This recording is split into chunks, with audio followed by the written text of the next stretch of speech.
কি এটা? খুলি দেখো। খবরটা কি মা বাবাকে একবার দেওয়া উচিত না? আমরা তাদের না জানিয়ে বিয়ে করে ফেলেছি। আমরা বাবা মা, রাগ তো হবেই। হ্যালো মা, তুমি নানি হতে যাচ্ছ, তুমি আমার জন্য দোয়া করবে। আবির আমার খুব যত্ন করে। ভিতরে নিয়ে যাও। এই যে ওয়াশিং মেশিন একেবারে সাবধানে আনবে সব। আস্তর আমেরিকা অথবা কানাডা সেটেল হওয়ার কথা। মা আমি এসব নিতে পারবো না, ওই এসব পছন্দ করে না। নিজে তো এসব আমার মেয়েকে কিনেই দিতে পারে না, আবার আমরা দিলেও দোষ। এখন ওনারা ভালোবেসে কিছু দিলে আমি কিভাবে না করব? তারা এখনো আমাদের বিয়েটা মেনে নেয়নি, এসব রাখা যাবে না, নিয়ে যেতে বলো। আমি তোমার জন্য এত স্যাক্রিফাইস করে এখানে কষ্ট করে থাকতেছি, থাকবো না আমি তোমার সাথে। থাকা লাগবে না তো, তুমি বের হয়ে আসো, যা বলবে তাই হবে। ছেলে হলে এমনই হওয়া উচিত।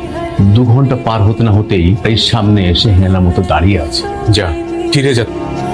জানি আমার সাথে থাকতে তোমার অনেক কষ্ট হয়, তোমাকে আমি কোনো কিছুই দিতে পারি না, স্যালারিটা কম তো, কিন্তু এটা তো সত্যি, আমি তোমাকে অনেক ভালোবাসি।